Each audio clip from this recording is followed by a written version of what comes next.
always share that you can never be blessed above the measure of your soul. And what this means is that you can never accumulate and ascertain enough wealth that your soul does not have the capacity to keep.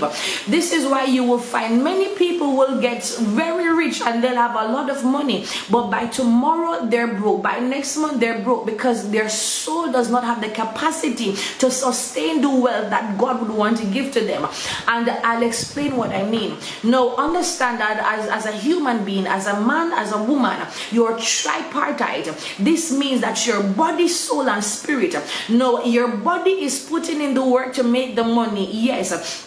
Your spirit is praying and understands certain things. Your soul, on the other hand, consists of your mind, your will, and your emotions. Now, in order for you to have money, your emotions must be intact. If you're going to ascertain and steward wealth, your emotions must be intact.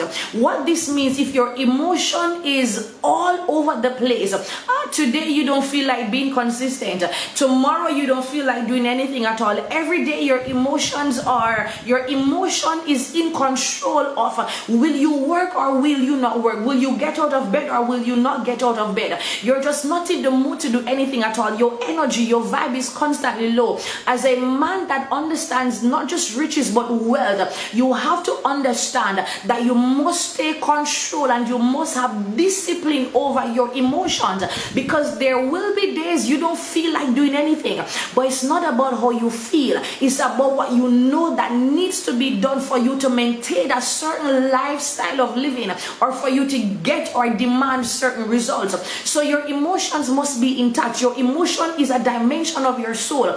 The second thing is your mind, your thoughts must be intact. Now, many people can get money, but if their mind is not in the right place, your thoughts is not in the right place, you'll never be able to grow the wealth you have, and you'll never, more importantly, be able to keep it. If your perception is not, if your perception does not have the capacity to ascertain and to keep wealth, you'll be rich today and tomorrow you're poor.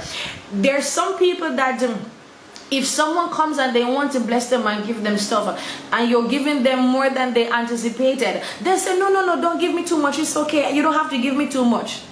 And they say it is humility. What really is humility? Does humility mean that you can only be blessed to a certain degree and you don't go any further? Because if you have too much, then you're going to have pride, you're going to be boasting, you're going to be full of yourself and conceited. No, that's not what humility is. So there's some people that will even go to God and pray and say, as long as my bills are paid, as long as I'm not homeless, as long as I have something to eat, that's all I want.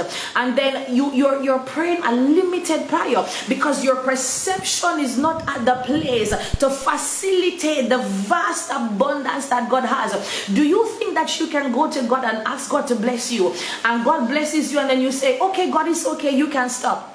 So there are some people that will come to me and they will say, Pastor, can you bless me? And I begin to bless them. And they say, no, I don't want to take everything from you. I don't want to finish what you have. While you can finish my money, while you can finish my resources, did you know that heaven's resources cannot be maxed out?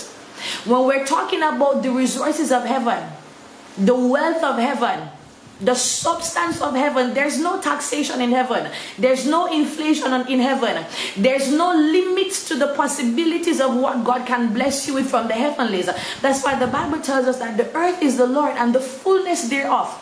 The Bible says 1,000 cattle on a hill belong to God, which means when you go to God in prayer, you're not going as a beggar or a servant, but you're going as a son of God. Understand that because Jesus has died for you, see, the earth that is the fullness of the earth that belongs to God. When, as your father, when he died, he willed everything in the earth to you. This is why in the book of Genesis, God said to Abraham, God said to Adam rather, he said, I want you to have dominion over all the things of the earth.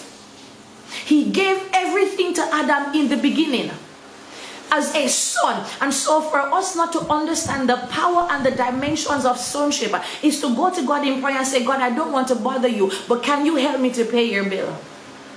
That's the wrong approach, and this is why many of us reside in a place called poverty, in a place called lack and not enough. There's no such thing as more than enough. And what Christianity has done to us is Christianity has put us in a place of ignorance, causing us to believe that if every Sunday you go to church, I'll give you guys an example.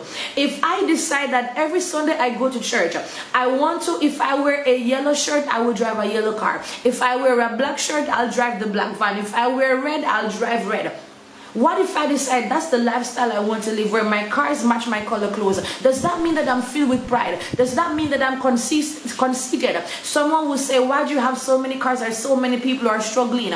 What if I am giving and you don't know, but God has still afforded me the opportunity to live that particular lifestyle? I want to tell you guys, in 2024, there is no lacking God. There's no limit to what God can do. So I want to encourage you to ensure that your mind, your will, your emotion, your soul, your body, and your spirit is submitted to the